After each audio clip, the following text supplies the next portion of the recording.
Noticias de hoy Ecuador 09 de enero 2019 /vertical Rafael Correa y sus troles niegan las evidencias cerrar admiración.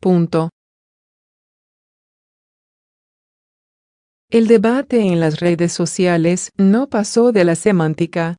El expresidente no fue capaz de desmentir los datos del informe. En la batalla semántica que se desató luego de que el presidente Lenín Moreno anunciara los resultados del estudio técnico efectuado a 5 de las megaobras emblemáticas del gobierno anterior, Rafael Correa se alzó con la última palabra. No se habría conformado él con otra cosa. Conclusión: tuiteó triunfalmente el expresidente luego de la rueda de prensa de las autoridades energéticas. Jamás hubo informe de la ONU. Y es cierto, informe de la ONU no hubo. Pero tanto da. Las cifras del informe son escandalosas. Y esas, no solo que no las pudo desmentir, sino que parece confirmarlas. En efecto, en la andanada de tweets con que reaccionó ayer a la publicación de los resultados del informe, el expresidente reconoce, por ejemplo, que el costo de la repotenciación de la refinería Esmeraldas pasó de 754 a 2.323 millones de dólares. No más que él no lo llama sobreprecio. En cambio, de los 650 millones de dólares adicionales que el gobierno tendrá que invertir para poner en funcionamiento los 5 proyectos que ya costaron el doble de lo que debían, Correa no dice nada. Y así, con el expresidente sentado en sus reales y lo que queda de su ejército de troles amplificándolo, el expresidente aspira a mantener en la opinión pública la ilusión de que los resultados de un informe técnico, que son definitivos, todavía están sujetos al debate político. El tema mantuvo a los correístas ocupados en redes sociales desde el pasado 3 de enero, cuando Lenín Moreno se presentó en cadena nacional de radio y televisión e informó sobre la existencia del informe técnico al que llamó, con la imprecisión que lo caracteriza, una evaluación de las Naciones Unidas. En realidad, el informe pertenece a 3 empresas internacionales contratadas con el apoyo y la supervisión del organismo más confiable de las Naciones Unidas, el PNUD. En ese error, y no en los resultados escandalosos del informe, se centró buena parte de la campaña correísta. Durante estos 4 días hubo incendiarios mensajes del ex canciller Ricardo Patiño, agresivos intercambios de tweets entre el expresidente Correa y el secretario de Comunicación, Andrés Michelena, aclaraciones de las Naciones Unidas y, por parte del correísmo, enrevesadas explicaciones sobre por qué los 2.500 millones de dólares de sobreprecio que el presidente Moreno atribuyó a las 5 obras bajo análisis no son, en realidad, un sobreprecio. Se llegó al extremo de comparar la repotenciación de la refinería Esmeraldas con el arreglo de un auto. Para los limitaditos les explico despacito, decía un mensaje masivamente compartido en redes. Digamos que voy a reparar la bomba de agua de mi carro y me dicen 750, y aprovechando que está ahí mismo el mecánico, hace cambio de correas, transmisión, frenos, etc. Total, 2.100. Hubo sobreprecio o contratos complementarios. A este tipo de argumentos, repetidos hasta el hartazgo durante 4 días, se sumaron ayer temerarias acusaciones, como la del abogado del ex vicepresidente Jorge Glass. Habría que establecer si aquí existe peculado, dijo a propósito de los 3,3 millones de dólares invertidos en la contratación de las 3 empresas internacionales a cargo del informe técnico.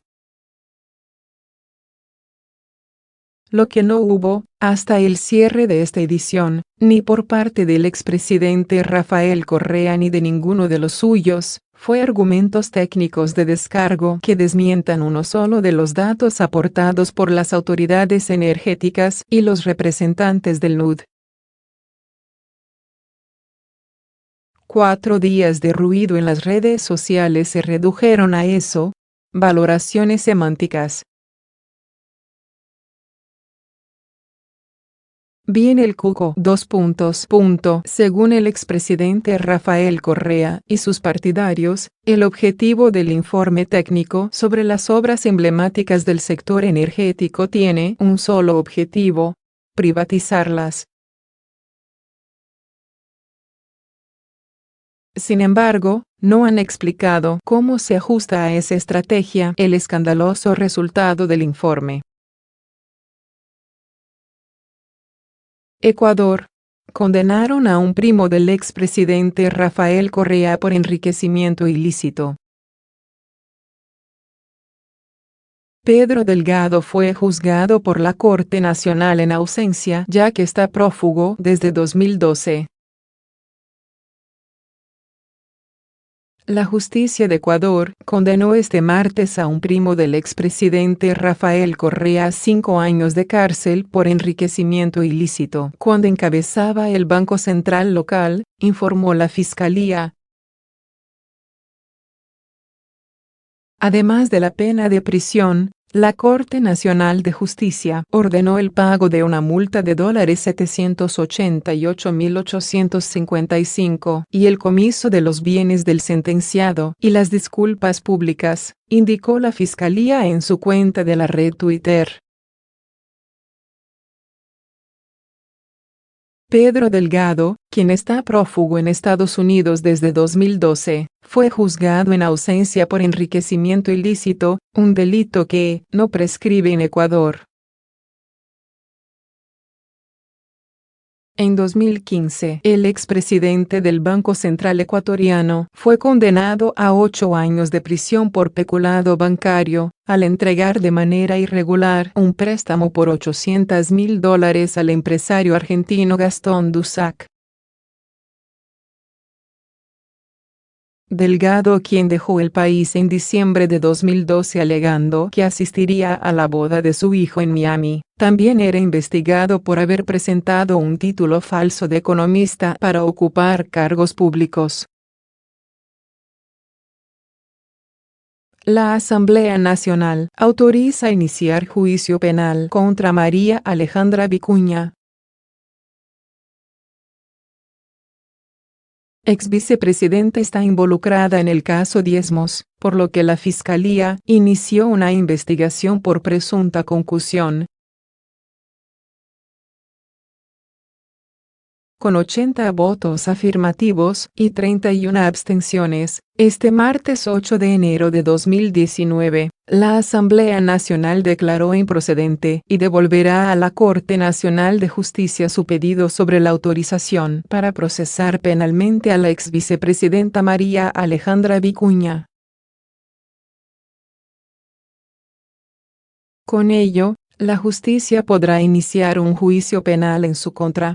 El asambleísta Carlos Calamba, de Alianza País, propuso una resolución para declarar improcedente y devolver el pedido de la Corte Nacional de Justicia sobre la autorización previa requerida para el inicio del enjuiciamiento penal en contra de Vicuña, debido a que ya no es asambleísta ni es vicepresidenta. El escándalo se desató el 26 de noviembre de 2018, tras un reportaje televisivo, que reveló que la funcionaria habría recibido contribuciones en su cuenta personal en 2011, 2012 y 2013, cuando ejercía como asambleísta.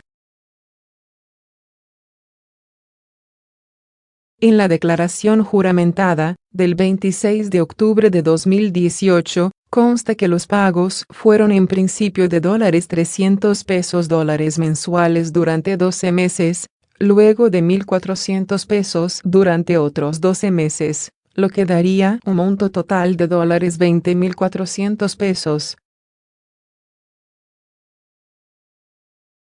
Este lunes, 7 de enero, Vicuña acudió a la Fiscalía General del Estado a rendir su versión, que duró cerca de 5 horas. La fiscal general subrogante, Ruth Palacios, pidió a la Corte Nacional de Justicia, CNJ, fijar día y hora para la audiencia de formulación de cargos contra Vicuña. Con la autorización de la Asamblea, Iván Saquicela, juez de la Sala Penal de la Corte, podrá proceder con el juicio penal. Ha sido importante la versión de Obando para sumar elementos para ratificar que la denuncia y la declaración juramentada en contra de mi cliente no tiene sustento, no tiene apego a la realidad, y por lo tanto continuamos con esta defensa, apuntó Ontaneda, quien prefirió emitir detalles de la versión por estar en fase de reserva. Vicuña rindió el lunes su primera versión en este caso, la cual duró más de 5 horas.